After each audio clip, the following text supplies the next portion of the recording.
मौजूद सामीन, मैं मुश्ताक अहमद वानी, असिस्टेंट प्रोफेसर शोबा उर्दू बाबा गुलाम शाह बादशाह यूनिवर्सिटी राजौरी जम्मू व कश्मीर आपकी खिदमत में अपनी एक तहरीर करदा कहानी कार खैर पेश कर रहा हूँ। मुझे उम्मीद है आपसे गौर से सुनेंगे। गुल मोहम्मद ने दीनदारी और दुनियादारी को आज से 40 बरस पहले अच्छी तरह समझ लिया था कि जब उनकी माँ हरकत कल्ब बंद हो जाने की वजह से पूरे ख़ानदान को रोता बिलखता छोड़ गई थीं। गुल मोहम्मद की उम्र तब 18 बरस की थी और वो 12वीं जमात का इम्तिहान पास कर चुके थे। वो खुदादाद सलाहियतों के मालिक थे, इंतहाई ज़हीन, खुश मिजाज और खुश अखलाक। 3 भाइयों में वो सबसे बड़े थे। उनकी कोई बहन नहीं थी। उनके वालिद साहब म्यूनसिपल कमेटी के चेयरमैन थे। माँ जैसी अजीम नियामत के जिसके दिल में अपनी औलाद के लिए सिर्फ़ और सिर्फ मोहब्बत रहती है, वो माँ आज ज़मीन व आसमान की हदबंदियों से कहीं दूर आगे निकल गई थी। हमेशा के लिए अपनी औलाद के दिलों में छोड़ गई थी दायमी जुदाई का गम। गुल मोहम्मद ने अपनी आँखों घर से अपनी माँ का जनाजा लोगों के हजूम की सूरत में निकलते देखा था। कब्रिस्तान पहुंचकर नमाज जनाजा पढ़ने के बाद जब उन्होंने अपनी माँ की खोदी हुई कब्र देखी थी तो उनका वजूद लरज़ गया था और आँखों से बेख्तियार आंसू बहने लगे थे। गमोअंदों के तूफ़ान में वो ये बात सोचते रह गए थे कि वो माँ जो कल तक घर में नरम कीमती बिस्तर पे सोया करती थीं, आज इस कब्र में तन्हा बगैर बिस्तर के कैसे सोएंगी और इस कब्र में तन्हा क़यामत तक कैसे रहेंगी। कोई भी उनके साथ नहीं जा रहा है। फिर 2 आदमी कब्र में उतरे थे। जो ही माँ की लाश को चंद आदमी कलमा शहादत पढ़ते हुए अपने हाथों में उठाकर कब्र में रखने लगे थे तो गुल मोहम्मद गम से निढाल चीख मारते हुए कहने लगे थे, अम्मा वापस आइए, मैं आपके बगैर नहीं जी पाऊँगा। उनकी दिलदोज़ चीख सुन के चंद आदमियों ने उनकी ढहरस बंधाई थी। उनके वालिद मोहतरम, उनके 2 छोटे भाई और कुछ रकीकुल कल्ब आदमी भी रो पड़े थे। देखते देखते उनकी माँ मनो मिट्टी के नीचे दफना दी गई थीं। शहर खमोसा में कुछ लोग अपने मरहुमीन की कब्रों पे सूरह फातिहा पढ़ने लगे थे और फिर कुछ ही वक्त के बाद अपने पराए सब अपने अपने घरों की तरफ जाने लगे थे। ये सब देख गुल मोहम्मद के दिलो दिमाग पे किसी शायर के ये हकीकत आमेज़ अशार दस्तक देने लगे थे कि क्या क्या दुनिया से साहिब माल गए, दौलत न गई साथ न अतफाल गए, पहुँचा के लहद तलक फिर आए सब लोग, हमराह गर गए तो आमाल गए। गुल मोहम्मद की दाखिली दुनिया में माँ की हमेशा की जुदाई की गम ने भूचाल सा पैदा कर दिया था। तब उन्हें इस बात का शदीद एहसास हुआ था कि ज़िंदगी बहुत कीमती मगर गैर यकीनी सफ़र है। क्या मालूम कब रूह जिस्म का साथ छोड़ दे। दोस्त यार सब मतलब के यार होते हैं। आदमी इस दुनिया में तन्हा आता है और यहाँ से तन्हा जाता है। सब आखिरी वक्त में साथ छोड़ देते हैं। कब्रिस्तान से तकरीबन तमाम लोग अपने अपने घरों को निकल गए थे और कुछ लोग अपने हाथों में लगी मिट्टी को झाड़ रहे थे कि गुल मोहम्मद को उन्हें देखकर अपने एक दोस्त का ये शेर याद आ गया कि मुट्ठियों में खाक लेकर दोस्त आए बादे दफन, मुट्ठियों में खाक लेकर दोस्त आए बादे दफन, ज़िंदगी भर की मोहब्बत का सिला देने लगे कि मुँह फेर कर न देखा। गुल मोहम्मद ने अपनी माँ की मौत के बाद ये मुसम्मम इरादा कर लिया था कि वह अपनी ज़िंदगी का एक भी लम्हा मनशाए इलाही के बगैर नहीं गुजारेंगे। उन्होंने पहले तो कंप्यूटर साइंस में MSc की डिग्री हासिल की और उसके बाद इस्लामिक स्टडीज़ में MA किया।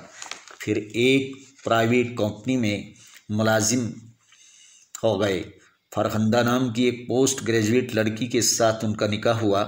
बीवी के आने से घर में रौनक सी आ गई थी। गुल मोहम्मद सौम व सलात के पाबंद थे। तिलावत कलाम पाक के बगैर उन्हें चैन नहीं आता था। तहज्जुद पढ़ने के आदी थे। ज़िंदगी आमद बराए बंदगी के कायल थे। हज करने की तमन्ना कई बरसों से उनके दिल में मचल रही थी तो अल्लाह ने वो भी पूरी करा दी। हज की सादत नसीब होने के बाद जब गुल मोहम्मद अपने घर पर पहुँचे तो चौथे दिन उनकी बीवी ने उन्हें एक तशवीशनाक बात सुनाई। वो बोली, सुनने में आया है हमारे मोहल्ले के आखिरी मोड़ से आगे तकुनी चौक पर मसरूका बेगम नाम की एक औरत 2 माह से किराए के मकान में कहवा खाना चला रही है। मैंने जब से सुना है मैं परेशान हो गई हूँ। गुल मोहम्मद अपनी बीवी की बातें सुनकर चौंक उठे। उनके चेहरे पे मायूसी के आसार नमूदार हुए। वो ज़ोर से चिल्लाए कहने लगे, اری یہ کیا سنا رہی ہو تم؟ کیا یہ سچ ہے؟ ہاں یہ بالکل سچ ہے، آپ منصور سے بھی پوچھ سکتے ہیں۔ گل محمد نے اپنے خادم منصور کو اپنے پاس بلایا، اس سے پوچھا تو اس نے بھی اس بات کی تصدیق کی۔ گل محمد نے کہا، اپنے محلے اور گلی میں غلاظت کے ڈھیر کو صاف کرنے کے لیے آسمان سے فرشتے نہیں اتریں گے، خود ہی آگے آنا پڑے گا۔ گل محمد کی بیوی نے کہا، ہمارے محلے کے مرد اور عورتیں اگر چاہیں تو وہ اس عورت کا قہوہ کھانا بند کروا سکتے ہیں، مگر کوئی بھی اپنی جان جوخم میں ڈالنا نہیں چاہتا۔ گل محمد نے کہا، کسی بھی محلے میں جب ایک جگہ آگ لگتی ہے تو وہ فوری طور پر پورے محلے کو اپنی لپیٹ میں لے لیتی ہے۔ گل محمد رات کو سوئی تو نیند نہ آنے کی وجہ سے آدھی رات تک کروٹیں بدلتے رہے۔ پھر وہ اٹھے اور تہجد پڑھی، خدا سے گڑ گڑا کے دعا مانگنے لگے، یا الہی، اے میرے مولا، اس عورت کو ہدایت دیجیے، اس کا کاروبار بند کروائیے، ہمارے محلے کو اس سے محفوظ رکھیے۔ دوسرے دن صبح جب گل محمد اٹھے تو انہوں نے اپنے خادم منصور کو آواز دی۔ وہ فوراً ان کے سامنے حاضر ہوا، اسے کہنے لگے، آج دن کو تقریباً 12 بجے تم میرے ساتھ چلو گے، ایک ضروری کام کے سلسلے میں بازار جانا ہے۔ جی ٹھیک ہے، منصور نے حامی بھری۔ دن کے 10 بجے کے قریب گل محمد نے صلاۃ الحاجت پڑھی، اللہ سے دعا مانگی اور پورے 12 بجے چپکے سے اپنے خادم منصور کو اپنے ہمراہ لے کر تکونی چوک کی طرف چل پڑے۔ اسی لمحوں کے بعد جب وہ تکونی چوک میں پہنچے تو ان کی نظر اچانک 3 منزلہ عمارت پر پڑی۔ دوسری منزل کے جھروکوں سے چند حسین و جمیل سجی سنوری لڑکیاں نہ جانے کس کس کو اپنی جانب بلا رہی تھیں۔ ان لڑکیوں کے درمیان میں مخصوص چال ڈھال کی ایک عورت بالکونی میں کرسی پہ بیٹھی راہ گیروں کو دیکھ رہی تھی۔ نوجوان لڑکے اور ادھیڑ عمر کے مرد اس رنگین ماحول کو للچائی نظروں سے دیکھ رہے تھے۔ گل محمد سمجھ گئے کہ یہی مسروقہ بیگم کا کوٹھا ہے۔ اتنے میں مسروقہ بیگم نے انہیں دیکھ لیا تو مسکراتی ہوئی ہاتھ کے اشارے سے انہیں اپنی طرف بلانے لگی۔ گل محمد کے ماتھے پہ پسینہ آ گیا۔ پھر انہوں نے ہمت جٹاتے ہوئے اللہ کا نام لیا اور پہلی منزل کی سیڑھیاں چڑھنے لگے۔ منصور بھی ان کے پیچھے ہو لیا۔ جو ہی وہ دوسری منزل پہ پہنچے تو مسروقہ بیگم کہکشار انداز میں کہنے لگی، آئیے بڑے میاں جی، آئیے، ادھر آئیے۔ گل محمد بولے، ہم نہیں بیٹھیں گے، بس آپ سے معلوم کرنے آئے ہیں کہ مسروقہ بیگم آپ ہی ہیں؟ جی ہاں، میں ہی مسروقہ بیگم ہوں، کہیے آپ کیا پوچھنا چاہتے ہیں؟ وہ کسی حد تک تشویش میں پڑ گئی۔ تمام لڑکیاں مختلف پوز میں اس کے سامنے آ کر کھڑی ہو گئیں۔ کمرے میں لوبان کی خوشبو مہک رہی تھی اور دیواروں پہ فلمی ایکٹروں اور ایکٹریسوں کی نیم عریاں تصویریں چسپاں تھیں۔ ایک طرف سنگار دان پہ کاجل بکھر گیا تھا۔ گل محمد نے کہا، مسروقہ بیگم، میں تمہیں اپنی بہن سمجھتا ہوں اور تم بھی مجھے اپنا بھائی سمجھو۔ میں تمہیں جو کچھ کہوں گا تمہارے فائدے کے لیے کہوں گا۔ پہلے مجھے یہ بتاؤ کہ میں جو کچھ کہوں گا کیا تم میری بات مانو گی؟ مسروقہ بیگم حیرت و استعجاب سے لمحہ بھر کے لیے دنگ رہ گئی، پھر کہنے لگی، کہیے مولانا صاحب، کیا فرمانا چاہتے ہیں آپ؟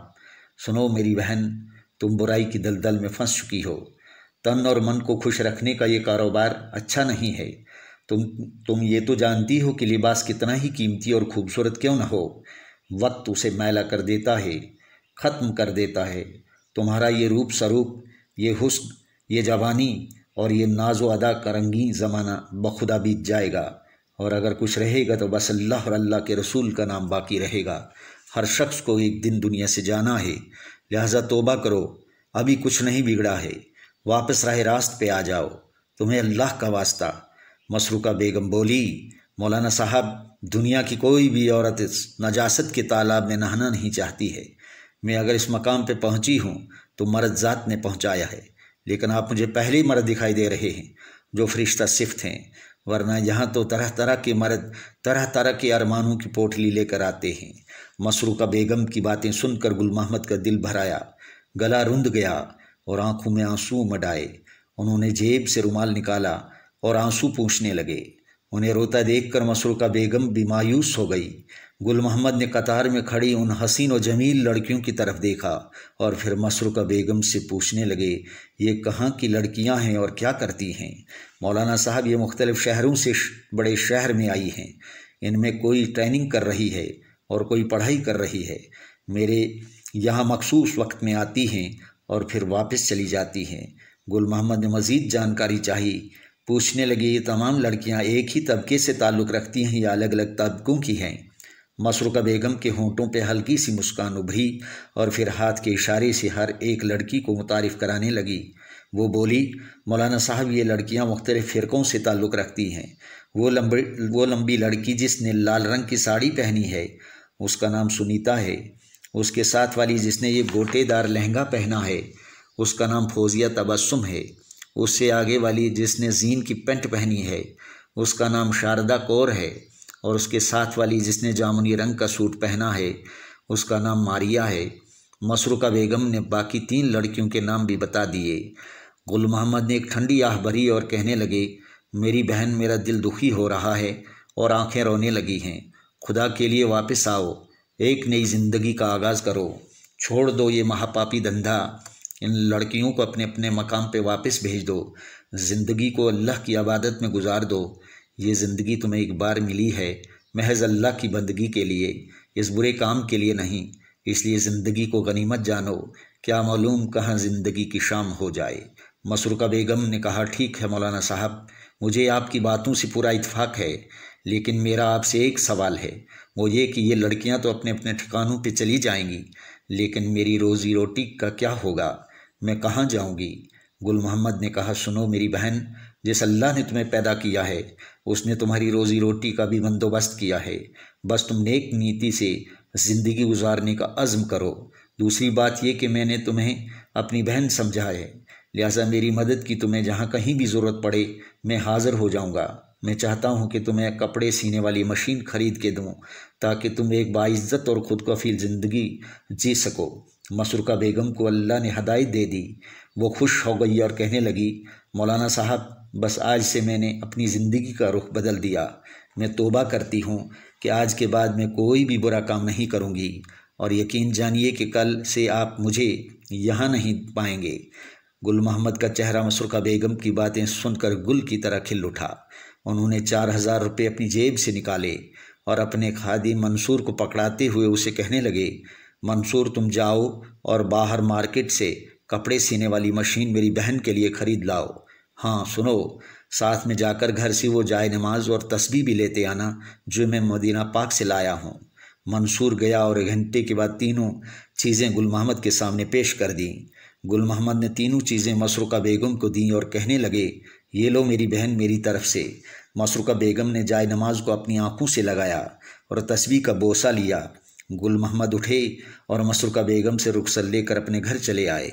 दूसरे दिन जब वो तकूनी चौक की तरफ गए तो उन्हें मसरूका बेगम के कोठे पे ना तो लड़कियां नजर आईं और ना ही मसरूका बेगम।